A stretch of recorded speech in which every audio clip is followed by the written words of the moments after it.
नमस्कार दोस्तों, मेरा नाम है ओंकार पावस्कर। तो दोस्तों आज हम देखने वाले हैं कि आज अब हम दूसरा टॉपिक लेने वाले हैं कि वो है डिज़ाइन, यानी उसे मराठी में कहते हैं संकल्प चित्र।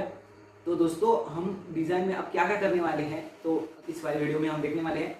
तो चलिए लेट्स गेट स्टार्टेड। तो दोस्तों आपने कभी सुना होगा कि एलिमेंट्री और इंटरमीडिएट में डिज़ाइन नाम की कोई चीज़ होती है, यानी कि कोई सब्जेक्ट होता है।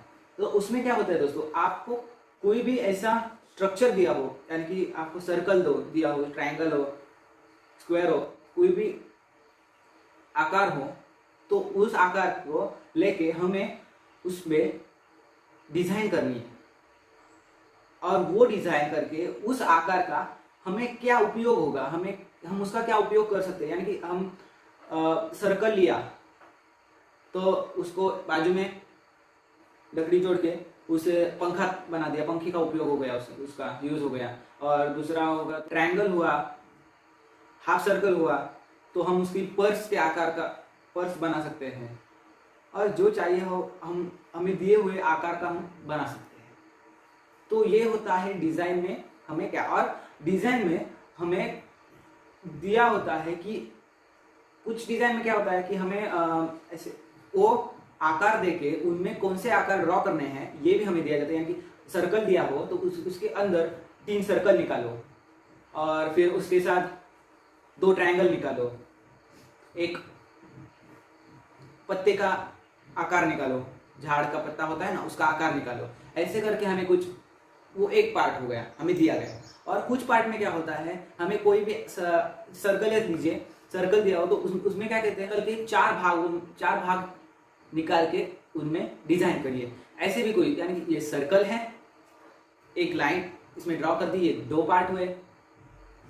ऐसे लाइन ड्रॉ कर दी तो यहाँ पे 4 पार्ट हुए।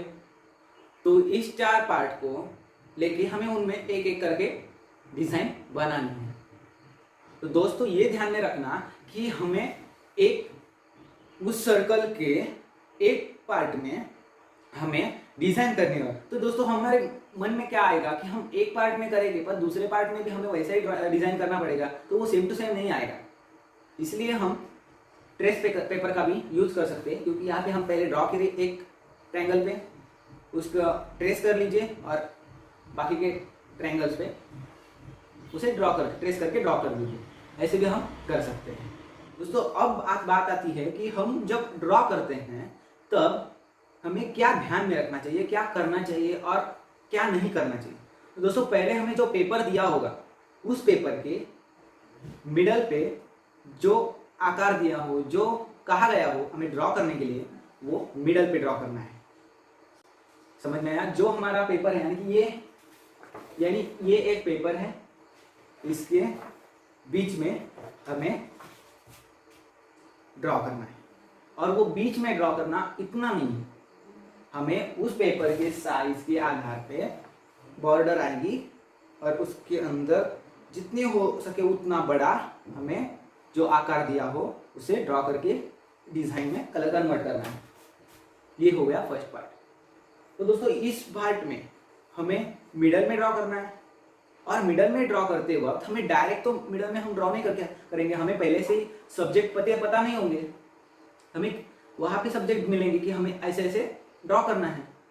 तो उसके साइड में या कोई दूसरा पेपर हो तो उसके ऊपर हमें यहाँ पे छोटे से 2 सर्कल की स्केच, उसे क्या कहते हैं, की स्केच, यानी कि हमें वो हम क्या ड्रॉ करने वाले हैं और हम क्या ड्रॉ कर सकते हैं वो रफ में हम यहाँ पे छोटे 2 सर्कल निकाल के ड्रॉ करेंगे।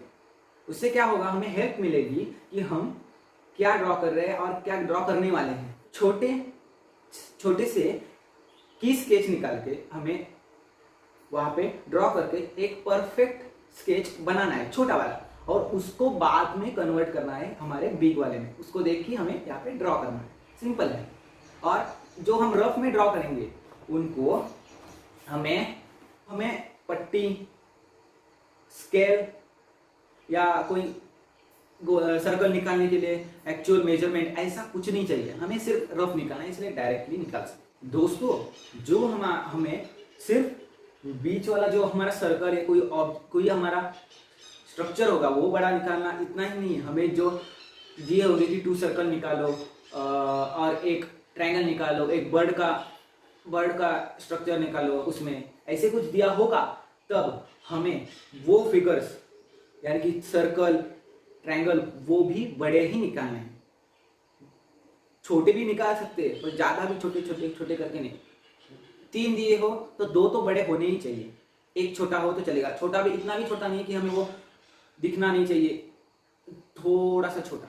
और हर एक आकार एक दूसरे को टच नहीं, डिवाइड करने वाला होना चाहिए हर एक आकार। और उस आकार को उस डिवाइड को कहते हैं ओवरलैपिंग।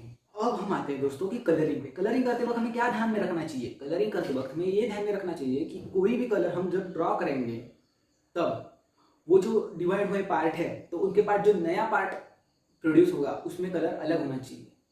और जब हम इस वाले पार्ट में कलर करेंगे तो उस डायरेक्टली उसके बाजू वाले पार्ट में जल्दी से जल्दी कलर करना ऐसा नहीं करना चाहिए, क्योंकि वो 2 कलर गीले होंगे इसलिए वो मिक्स हो सकते हैं। तो सिंपल मेथड क्या है, हम जब यहाँ पे कलर के ऊपर वाले कलर में, ऊपर वाले पार्ट में हम जब कलर करेंगे तब उस ऊपर वाले पार्ट के हो गया तो नीचे वाले पार्ट को कलर ऐसे करके हम कलर भी कर सकते हैं।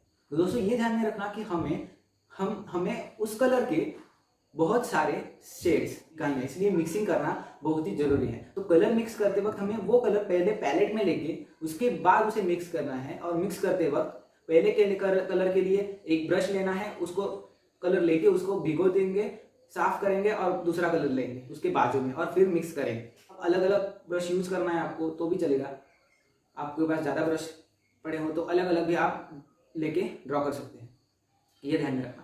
और दोस्तों हम जब कलर करते हैं तब वाइट और ब्लैक का यूज कर सकते हैं, क्योंकि हम उससे शेड्स भी निकाल सकते हैं। यही था हमारे इस डिजाइन के पार्ट में। दोस्तों अगले वाले वीडियो में मैं आपको डिजाइन ड्रॉ करके दिखाऊंगा और जो अलग अलग जो शेप्स आते हैं, कौन से शेप्स आते हैं वो आपको उसमें निकाल के दिखाऊंगा। तो दोस्तों आज का ये वीडियो यहीं पे समाप्त करते हैं और अगले वीडियो में जल्दी ही मिलते हैं। Good bye.